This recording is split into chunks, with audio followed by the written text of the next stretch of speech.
What is going on, ladies and gentlemen, boys and girls? Jeremy Brand here with MMAsucka.com. I just wanted to give my quick reaction to last night's Who's Number One Gordon Ryan versus Filipe Pena match.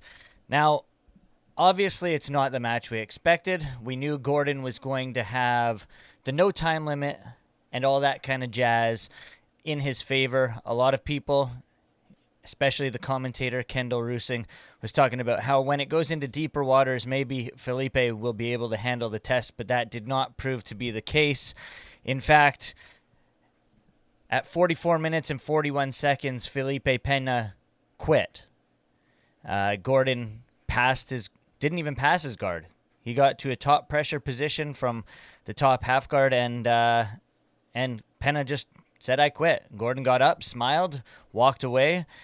Pena in his post-fight speech, which we'll get to in a few minutes here, we'll talk about that. But let's talk about the matchup itself. The first 8 minutes or so were on the feet, hand fighting, doing not a ton.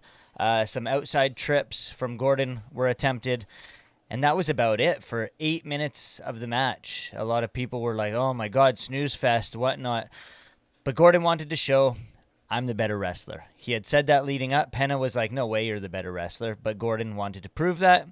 After 8 minutes, you could sense the frustration, and he finally sat to his ass to get the job working. Filipe decided to try and get down. He had to engage. He wasn't allowed to not engage. There was no disengagements allowed. Referee told him he had to get down there and get started. Gordon was able to sweep, get onto the top position. Wasn't able to pass yet. But as we've seen from a ton of Gordon's post-fight things online, was that he wasn't really trying. He was trying to go into deep water.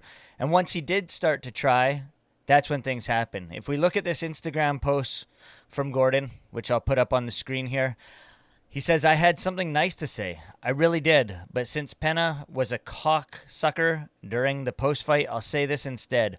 What do Pena and Erberth have in common? They're both quitter pussies. The best part is Pena said the fight would come down to cardio and resistance, then just gave up. The best part is I literally wasn't even trying. You owe me 2 more.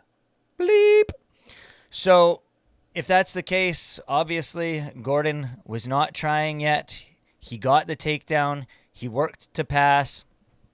And then his following post was, again, put it on the screen. Haters are having actual mental breakdowns right now. I love it so much. Your hero literally just gave up because he was tired. The best part is he was saying to me that I didn't feel that good or strong 10 minutes into the match. And I replied, yeah, because I'm not trying yet. Dude came out as strong as he could, then got so tired he literally gave up. Hater's last hope just crumbled underneath me like I said he would. Then cried about it after. People are losing it, and I'm so happy. Remember when you see my shit talk in the coming days? Yeah. So, anyways, Pena in his post-fight talked about how he lost his best friend, Leandro Lowe, rest in peace. Very sad story. We have something up on MMAsucka.com about it. But Filipe said that was the whole reason why, he didn't want to compete. He didn't want it to happen. Gordon put out a video post, which we'll link to in the description of this video.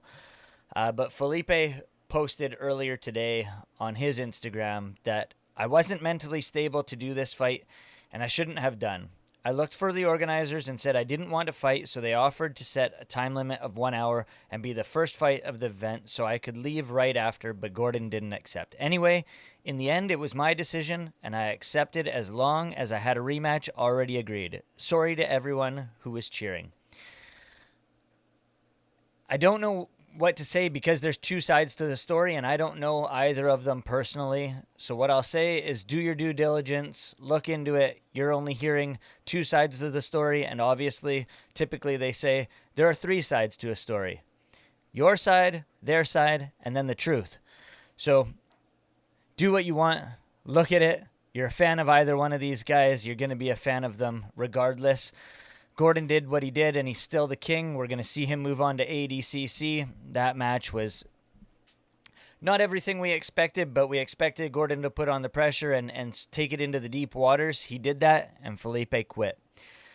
The co-main event, we'll go over this real quick before I wrap things up. Nicholas Mergali defeated Rafael Lovato Jr. via unanimous decision. Mergali, in only very early on into his no-gi career, less than a year into his no-gi career, and he's looking fantastic heading into ADCC. Very, very excited about that. Mika Galvao probably had the best matchup of the night, defeating Alan Sanchez via rear naked choke just 7 minutes and 26 seconds into that match.